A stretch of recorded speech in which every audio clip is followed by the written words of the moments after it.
आइए दोस्तों, एक बार फिर आप सभी का मेरे YouTube channel solution on click में बहुत बहुत स्वागत है। क्लास में हमने बहुपद के बारे में देखा था। अब हम बहुपद का दूसरा पार्ट लेकर आए हैं, जिसमें हम आपके क्लास 10th की मैथ के बुक का चैप्टर नंबर 2 के कुछ क्वेश्चंस को सॉल्व करेंगे। ठीक है, 2.2 प्रश्नावली के क्वेश्चन को सॉल्व करना है आज हमें। तो आइए दोस्तों, चलते हैं आपके प्रश्नावली में। ठीक है, ये देखिए प्रश्नावली 2.2 में दो क्वेश्चन दिए हुए हैं, दो तरह के क्वेश्चन दिए हुए हैं, उनके कुछ पार्ट्स दिए हुए हैं। तो पहला क्वेश्चन है इसमें कि निम्न द्विघात बहुपदों के शून्यक ज्ञात कीजिए और शून्यकों तथा गुणांकों के बीच के संबंध को सत्यापित कीजिए या उनके सत्यता की जांच कीजिए। मतलब हमारे पास द्विघात बहुपद दिया हुआ है, तो द्विघात बहुपद का हमें क्या निकालना है, अल्फ़ा और बीटा की वैल्यू निकालना है। और अल्फ़ा और बीटा की वैल्यू निकालने के बाद हमें क्या निकालना है, शून्यकों का गुणांक या शून्यकों के योग के बीच में संबंध स्थापित करना है। जो संबंध होता है उसकी सत्यता की जांच करनी है। दूसरी तरीके का क्वेश्चन ये है कि हमको क्या दिया हुआ है, हमारे पास शून्यकों का योग और गुणनफल दिया हुआ है। मतलब अल्फ़ा प्लस बीटा और अल्फ़ा इंटू बीटा की वैल्यू दी है। इससे हमें क्या निकालना है, रिवर्स प्रोसेस करनी है। इससे हमें द्विघात बहुपद कैलकुलेट करना है ना। तो आइए चलते हैं, देखते हैं कि ये हम किस तरीके से सॉल्व करेंगे। ठीक है, तो पहला क्वेश्चन हम सॉल्व करेंगे, पहले के कुछ इक्वेशन सॉल्व करेंगे, है ना। तो ये देखिए पहला जो है हमारे पास पहला इक्वेशन हमारे पास लिखा हुआ है। आज हम इसमें तीन इक्वेशन सॉल्व करते हैं। तो पहला है x² - 2x - 8। ठीक है, इसको हम सॉल्व करते हैं, जो पहला सवाल है आपका। तो इसमें देखिए हमें ज्ञात करना है सबसे पहले अल्फ़ा और बीटा की वैल्यू। क्योंकि जब हम अल्फ़ा और बीटा की वैल्यू निकालेंगे, अल्फ़ा और बीटा की वैल्यू निकालने के बाद ही हम इसमें क्या कर सकते हैं कि शून्यकों और गुणांकों के बीच में संबंध स्थापित कर सकते हैं। ठीक है, तो यहाँ पे देखिए सबसे पहले हमें क्या दिया हुआ है, x² - 2x - 8 बराबर 0। मतलब ये इक्वेशन हमारे पास दी हुई है। अब देखिए यहाँ पे हमें क्या करना पड़ेगा, फैक्टर निकालना पड़ेगा। क्यों? क्योंकि हमें x का जो मान है, जो हमारा x का मान होगा निकलेगा, वही हमारा अल्फ़ा और बीटा की वैल्यू होगी। तो x की वैल्यू निकालनी पड़ेगी हमें, तो हमें फैक्टर निकालना पड़ेगा। तो ये लास्ट क्लास में भी हमने देखा था, हम क्या करते हैं कि x² वाला पद जो होता है उसका c के साथ में हम गुणा कर देते हैं। तो जब हम गुणा करेंगे तो हमको मिलेगा -8x²। ये प्लस माइनस दोनों के साथ में हमें गुणा करना होता है। -8x² मिल गया हमें। अब देखिए जब हमें -8x² मिल गया, तो हमारा जो मिडिल टर्म -2x है, इसका मतलब ये कि हमें ये -2x को इस तरीके से ब्रेक करना है कि इसका एडिशन या सब्सट्रैक्शन जो है वो -2x ही रहे, लेकिन उन दो फैक्टर का जो गुणान निकले वो कितना होना चाहिए, -8x² निकलना चाहिए मेरे दोस्तों। देखिएगा -8x² ही होना चाहिए। ठीक है, तो देखिए हमने क्या किया, -4x और यहाँ पे 2x ले लिया। तो -4x + 2x क्या होगा, जब इनको हम सॉल्व करेंगे तो -2x ही आएगा। बहुत बढ़िया। लेकिन जब हम इनका गुणा करेंगे -4x गुणे 2x, तो देखिए हमारे पास वैल्यू आएगी 8x²।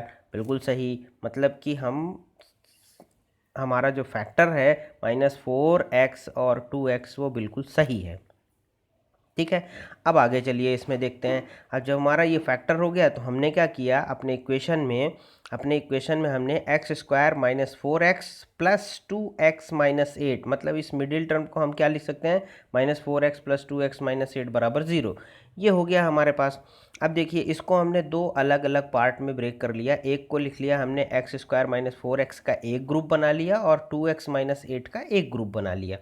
अब देखिए ये ग्रुप बना लिया, इसको हमने ब्रैकेट में लिख लिया है यहाँ पे। ये देखिए ये ब्रैकेट में लिख लिया। ठीक है, अब देखिए इसमें हम कॉमन फैक्टर निकालेंगे, जो हमारा कॉमन होगा, है ना, ये उस फैक्टर को निकालेंगे। या कॉमन मतलब जो दोनों में हो, मौजूद हो, उसको हम निकालेंगे। तो यहाँ पे 2x है, यहाँ पे 1x है।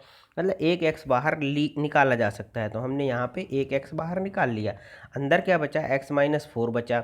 इसी तरीके से यहाँ से हम 2 बाहर निकाल लेते हैं, तो यहाँ पे x और यहाँ पे -4 बचेगा, देखिए है ना, 4 बचा। अब इस तरीके से हमें इनको निकालना है कि दोनों कुछ कॉमन हो जाए। तो देखिए यहाँ पे -4 और x-4 दोनों कॉमन हो गए।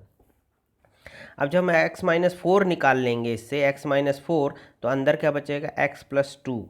मतलब ये जो इक्वेशन है वो ये लिखी हुई है, मतलब कि x+2 और x-4 का गुणा करेंगे तो हमको ये इक्वेशन मिल जाएगी। ठीक है, अब देखिए यहाँ पे x+2 और x-4 बराबर 0 है। इसका मतलब ये होता है कि या तो x-4 0 है या x+2 0 है। ये दो में से कोई भी एक टर्म तो 0 है ना। अब इसी को 0 करके और हम क्या निकाल लेंगे, अपने अल्फ़ा और बीटा की वैल्यू निकाल लेंगे। तो चलिए सबसे पहले हमने x+2 बराबर 0 किया, तो x+2 बराबर 0 किया तो हमारे पास x का जो मान आया वो आ गया -2। इसी तरीके से दोस्तों हम x-4 बराबर 0 कर लिए। तो जब हम x-4 बराबर 0 किए तो हमको क्या मिल गया, x बराबर 4 मिल गया। तो ये देखिए x = 4। अब x = 4 मिल गया, यही हमारे क्या है, यही हमारे अल्फ़ा और ये हमारा बीटा है दोस्तों। अल्फ़ा और बीटा हमें मिल गया। तो अल्फ़ा और बीटा जब हमें मिल गया तो देखिए संबंध क्या होता है यहाँ पे, देखिए आप समझिए, ठीक है ना, कि अल्फ़ा और बीटा, तो अल्फ़ा प्लस बीटा बराबर क्या होता है, -b/a होता है, या कि फिर x का गुणांक बटा x² का गुणांक होता है। ठीक है ना। तो देखिए यहाँ पे हम क्या निकलेंगे, अल्फ़ा प्लस बीटा बराबर -b/a। अब -b/a, -b वहाँ से देखिए अपने पहले इक्वेशन से, है ना, -b क्या होगा यहाँ पे, b कितना होगा, -2 होगा, -2। और a कितना होगा, यहाँ से देखिए ये वाला टर्म ये b कहलाता है, ये वाला टर्म c कहलाता है, ये वाला टर्म a कहलाता है ना। तो चलिए अब देखते हैं हम, यहाँ पे हमें मान प्राप्त हो गया। तो जब x का गुणांक बटा x² का गुणांक, तो अल्फ़ा की वैल्यू क्या निकली, -2 प्लस बीटा की वैल्यू निकली 4। तो -2 + 4 बराबर क्या होता है, x का गुणांक बटा x² का गुणांक। तो x का गुणांक है -2 और एक माइनस पहले से -b/a, ये ध्यान रखिएगा आप, -b/a, ठीक है ना। तो -2/1। तो अब इसको जब हम सॉल्व करेंगे, इस इक्वेशन को सॉल्व करेंगे तो हमारे पास 2 आना है। और जब हम इस इक्वेशन को सॉल्व करेंगे, किसको, -2/1, तो भी हमारे पास 2 आएगा। मतलब ये हमारा प्रूफ हो गया दोस्तों, मतलब कि हमारा जो संबंध निकला गुणांकों के साथ में वो बिल्कुल सही निकला। अब इसी तरीके से अगर हम किसकी बात करेंगे, गुणनफल की बात करेंगे, तो इसको भी हम चेक कर लेते हैं। तो देखिए अल्फ़ा माइनस बीटा बराबर, यहाँ पे भी दिया हुआ है, अल्फ़ा इंटू बीटा बराबर c/a। अब अल्फ़ा इंटू बीटा बराबर c/a दिया है, तो इस c/a को आप निकाल लीजिए, कैलकुलेट कर लीजिए, है ना। तो -2, अल्फ़ा बराबर कितना है, अल्फ़ा बराबर -2, तो -2 इंटू 4 = -8/1, क्योंकि c की वैल्यू है -8 और a की वैल्यू है 1, तो -8। अब -2 इंटू 4 = -8 और ये भी -8, मतलब ये टर्म भी हमारा प्रूफ हो गया। ठीक है, मतलब कि जो हमें प्रूफ करना था वो हमारा प्रूफ हो चुका। आपके देखिए जब आपके एग्ज़ाम में ये सवाल आएगा तो आपको इतना ही करना है और उसको इसी तरीके से प्रूफ करके आपको बताना है, तभी आपको पूरे नंबर मिलेंगे, नहीं तो आपके नंबर कट जाएंगे। चलिए अब एक और क्वेश्चन लेके और सॉल्व करके देखते हैं कि किस तरीके से हमें और कैलकुलेट करना है। तो हमने दूसरा क्वेश्चन लिया, इसमें देखिए दोस्तों दूसरा है 4s² - 4 + 1 = 0। ठीक है, ये इक्वेशन है हमारे पास, 4s² - 4s + 1 = 0।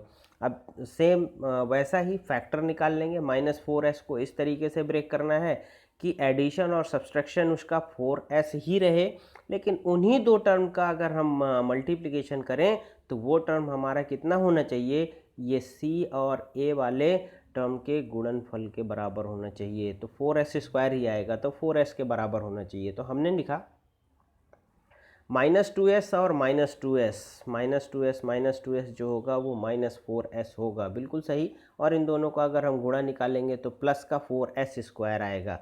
ठीक है। चलिए अब देखिए फिर से हम क्या करेंगे, फैक्टर निकाल लिया हमने, ये देखिए ये हमारे पास फैक्टर है। अब ये फैक्टर को हम कंबाइन करते हैं, कॉमन निकालते हैं। ठीक है, तो कॉमन हमने क्या कर लिया, 4s² माइनस 2s को एक ब्रैकेट में लिख लिया और 2s प्लस 1 को दूसरे ब्रैकेट में लिख दिया दोस्तों। ठीक है, अब देखिए यहाँ से जो हमारा कॉमन होगा उस कॉमन फैक्टर को हम कॉमन निकाल लेंगे। अब जब हम कॉमन निकालेंगे तो हमारे पास बचेगा 2s, बाहर आ गया, अंदर ब्रैकेट में बचा 2s माइनस 1। और इसी तरीके से हम -1 यहाँ से बाहर निकालेंगे, तो जब हम -1 बाहर निकालेंगे दोस्तों तो हमारे पास अंदर का जो होगा वो माइनस हो जाएगा। यहाँ पे 2s माइनस 1, यहाँ पे थोड़ा सा करेक्ट कर लीजिएगा क्योंकि यहाँ जब हम माइनस लिखें, ठीक है कोई दिक्कत नहीं है। ठीक है, चलिए तो 1 बाहर आ गया तो 2s माइनस 1 यहाँ भी बचा। अब 2s minus 1 2s minus 1 bracket के अंदर है तो एक 2s माइनस 1 हो जाएगा और दूसरा भी जब हम कॉमन निकालेंगे तो 2s माइनस 1 हो जाएगा। तो हमारे पास दोनों ब्रैकेट में 2s माइनस 1 और 2s माइनस 1 है ना, दो फैक्टर हमारे पास निकल आए। अब देखिए इन जब दोनों फैक्टरों को हम सॉल्व करेंगे तो हमें s की वैल्यू मिलेगी और s की वैल्यू कॉमन होगी। अच्छा एक चीज़ ध्यान रखिएगा, यहाँ पे s² मतलब कि द्विघात बहुपद है, इसका मतलब ये कि ये तय है कि जो हमारी s की वैल्यू निकलेगी वो दो ही निकलेगी, मतलब अल्फ़ा और बीटा का मान निकलना ही निकलना है, दो ही वैल्यू। अगर ये s क्यूब होता तो हमारे पास 3 वैल्यू निकलती है इसकी, अल्फ़ा बीटा गामा निकल रहा आता है यहाँ पे, है ना। और अगर यही s की पावर 4 होती या x की पावर 4 होती तो 4 वैल्यू निकलती, है ना। तो जितनी पावर होंगी उतनी वैल्यू हमारी निकलेंगी। ये अलग बात है कि वो वैल्यू कॉमन हो सकती है, जैसा यहाँ पे 1/2 1/2 लिखा हुआ है। आइए अब हम संबंध निकालते हैं, गुणांकों शून्यकों और गुणांकों के बीच में संबंध देख लेते हैं। तो आइए चलिए देखते हैं संबंध। यहाँ पे अल्फ़ा प्लस बीटा बराबर -b/a और अल्फ़ा इंटू बीटा बराबर c/a होता है।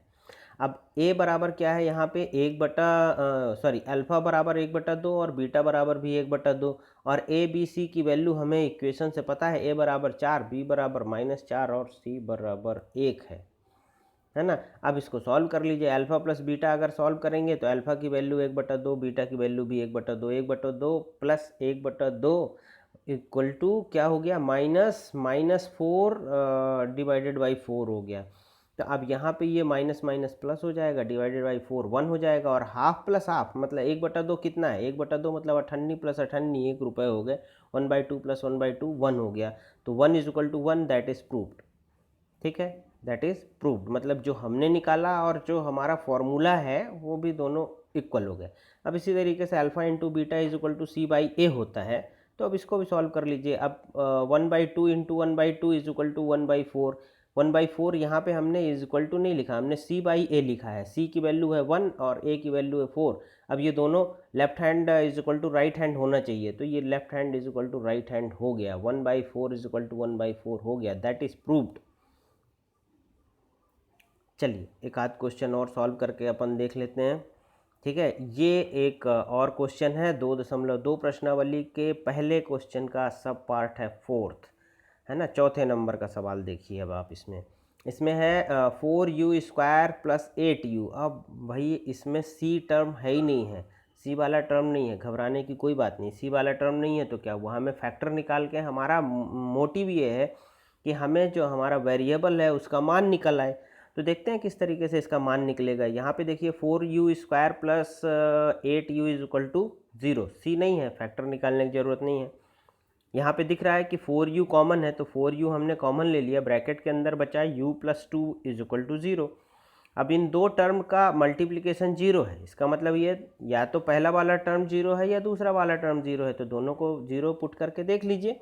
4u इज इक्वल टू 0 किया और हमने u plus 2 is equal to 0 किया, तो पहले वाले को जब 0 किया तो हमारे पास वैल्यू आ गई u इज इक्वल टू 0/4, 0/4, तो u की वैल्यू हो गई 0 और u plus 2 is equal to 0 हो गया, u plus 2 is equal to 0, तो u की वैल्यू आ गई -2। तो अब u की दो वैल्यू आ गई, मतलब एक 0 और एक आ गई -2।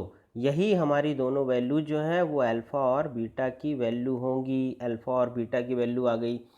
अब इनके बीच में संबंध देखना है तो संबंध देखते हैं। चलिए अल्फ़ा प्लस बीटा हमें पता है, alpha plus beta is equal to -b/a और alpha into beta is equal to c/a होता है।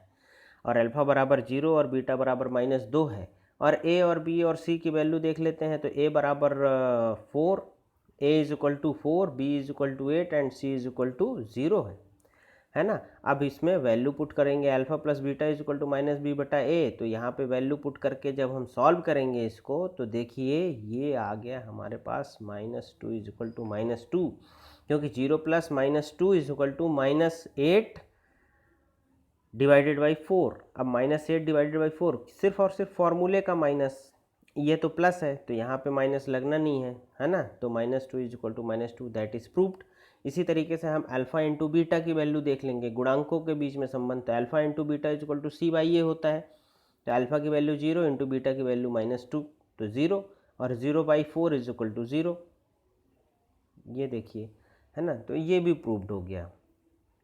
आइए अब बाकी के क्वेश्चंस आप सॉल्व करिएगा, और अगर आपको कहीं पे भी कोई प्रॉब्लम होती है तो कमेंट बॉक्स में लिख के आप जो है ना इसको पूछ सकते हैं, है ना। बिल्कुल इसका रिप्लाई करने की हम कोशिश करेंगे, ठीक है। चलिए दोस्तों, तो अब हम अगले प्रश्नावली को इसी का दूसरा पार्ट सॉल्व करते हैं, जिसमें हमारे पास क्या था, शून्यक का योग और गुणनफल दिया हुआ था। शून्यक का योग और गुणनफल दिया हुआ है। अब हमें इक्वेशन निकालना है।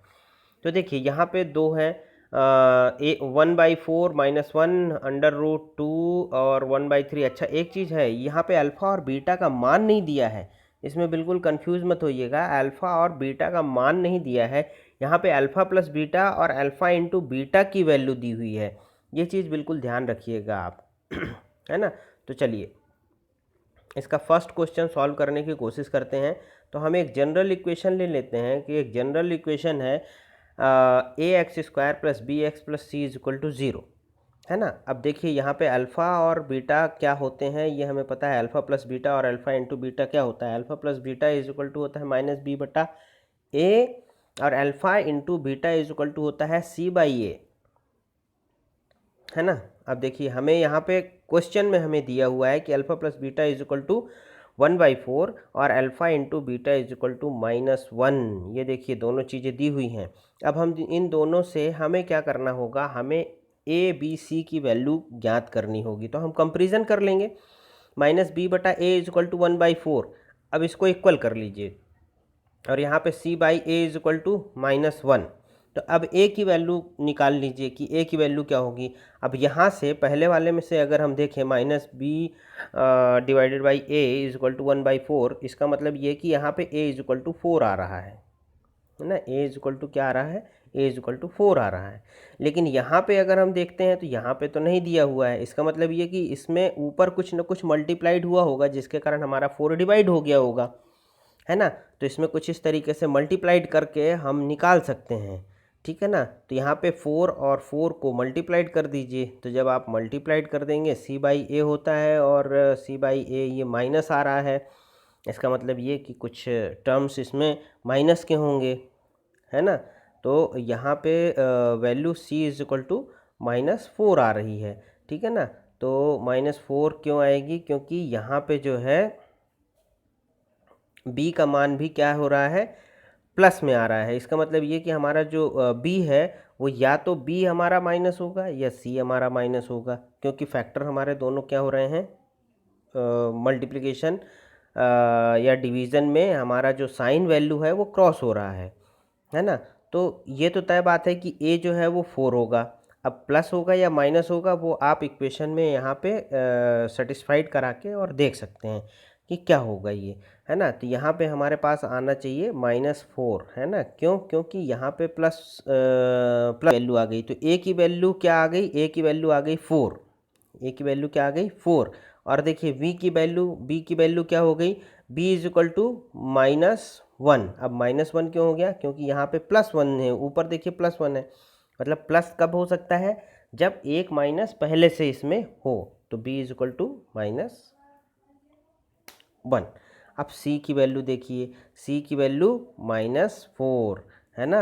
अब -4, क्योंकि -4 a की वैल्यू 4 है, तो 4 डिवाइडेड बाई 4 जब हम यहाँ पे 4 डिवाइडेड बाई 4 करेंगे तो -1 इंटू 4 डिवाइडेड बाई 4 करेंगे तो -1 जो आएगा वो सी को माइनस कर देगा, तो यहाँ पे माइनस हो जाएगा ये, है ना। तो इस तरीके से ए बी सी की वैल्यू हमारे पास कैलकुलेट हो गई। अब देखिए जब हम ए बी सी की वैल्यू निकाल लिए हम, तो हमारे पास क्या हो जाएगा, इक्वेशन हम इसमें कि अब हमारे पास क्या हो गया, हमें अल्फ़ा ए बी सी की वैल्यू मिल गई। अब ए बी सी की वैल्यू हम इस इक्वेशन में, इक्वेशन नंबर फर्स्ट में पुट कर देंगे, है ना।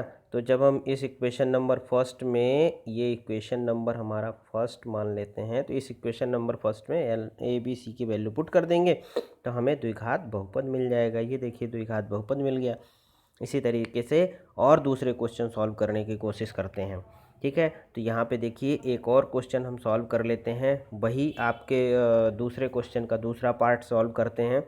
यहाँ पे देखिए जनरल इक्वेशन, जो इक्वेशन नंबर फर्स्ट कहला जाएगी हमारी, इसको हम इक्वेशन नंबर फर्स्ट मान लेंगे। अल्फ़ा बीटा की ये वैल्यू हमें पता है। अब alpha plus beta is equal to √2 और alpha into beta is equal to 1/3 दिया हुआ है। अब कंपेरिजन कर लीजिए, -b/a इज इक्वल टू √2 और c/a इज इक्वल टू 1/3 दिया है।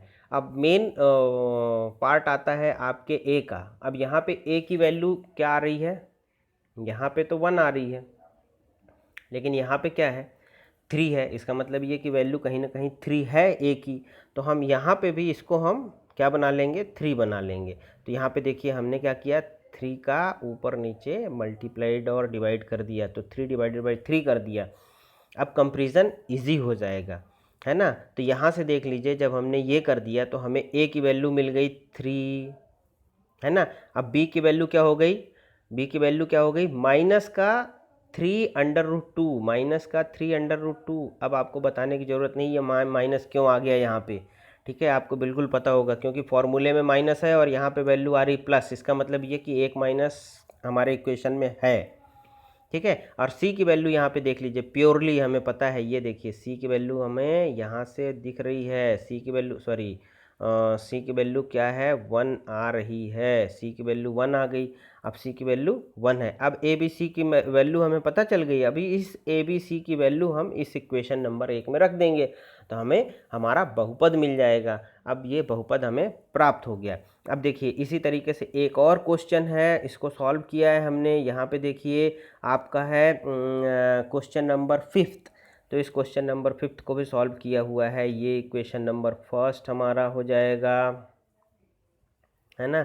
Alpha plus beta is equal to ये होता है, आपने को पता है, और हमें दिया हुआ है ये चीज़ कि alpha plus beta is equal to -1/4 और alpha into beta is equal to 1/4, है ना। यहाँ तो कोई कन्फ्यूज़न ही नहीं है। अब यहाँ पे देखिए दोनों में हमें a की वैल्यू 4 दिख रही है, a की वैल्यू 4 है, तो a की वैल्यू 4 आ गई। अब b की वैल्यू देख लीजिए, यहाँ पे -1 आ रहा है। इसका मतलब ये कि पॉजिटिव वैल्यू है, हमारे इक्वेशन में माइनस नहीं है, तभी हम -1 ले रहे हैं, तो मतलब b इज इक्वल टू 1 हो गया और c की वैल्यू 1 हो गई। यहाँ तो बहुत ईजी है, ए बी सी की वैल्यू हमें मिल गई। अब ए बी सी की वैल्यू हम इक्वेशन नंबर फर्स्ट में रख देंगे तो हमारा बहुपद मिल जाएगा। तो ये लीजिए हमारा बहुपद प्राप्त हो गया।